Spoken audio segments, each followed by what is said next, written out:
I am asking a question bilang isang mambabatas sa head of agency ng isang opisina sa executive dito sa budget hearing na to. Simpleng tanong, tell us more about the book, Isang Kaibigan, at ilang kopya nito ang bibilihin ng gobyerno sa halagang 10 milyong piso at i-distribute sa kasama ng mga bags sa 1 million learners sa remote communities, Madam Chair. Madam Chair, this is an example of politicizing the budget hearing through the questions of a senator.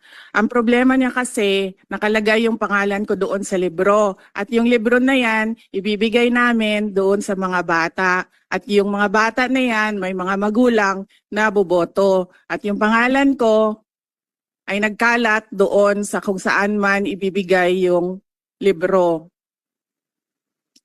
Madam Chair, we commit to send tomorrow everyone in this room a copy of the book. Madam Chair, hindi ko maintindihan yung ugali ng ating resource person. It is a simple question.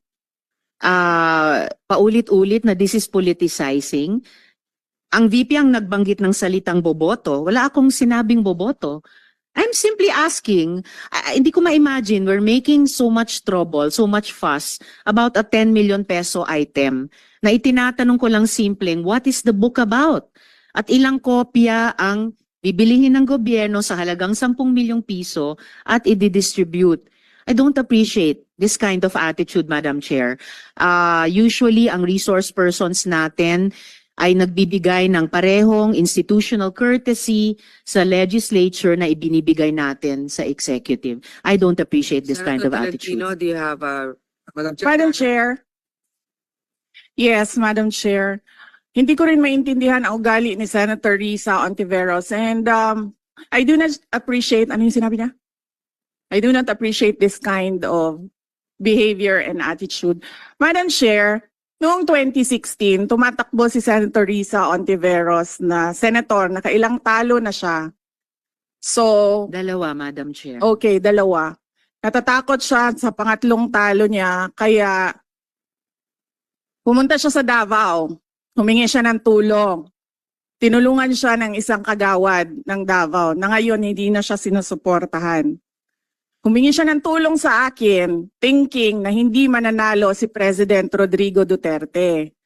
Kinausap niya ako ng kinausap doon sa law office ko sa Davao City. Sabi ko sa kanya, o sige, tutulungan kita. Chinika niya ako ng chinika. Tapos umalis siya. Siyempre, hindi naman siya tumutulong kay Pangulong Duterte. Hindi din totoo yung sinabi ko na tutulungan kita. Tinext niya ako. Pwede ba akong mag-follow up sa hinihingi kong tulong sa boto dyan sa Davao City? So sabi ko sa kanya, okay, sige. So, tinawagan ko at sinabihan ko at pinakiusapan ko ng pinakiusapan si former Congressman Milen Garcia. Sabi ko sa kanya, Kong, tulungan mo ito. Bigyan mo na lang ng ilang barangay mo at ilang mga leaders mo. Ayaw pa siya tulungan ni former Congressman Milen Garcia. Pinakiusapan ko ulit, Kong, please tulungan mo na lang. Nanalo na siya at nung nanalo siya, anong ginawa niya? Siya ang pinakaunang umatake kay President Rodrigo Duterte. Anong tawag sa ugaling ganito? But I am asking a question bilang isang mambabatas sa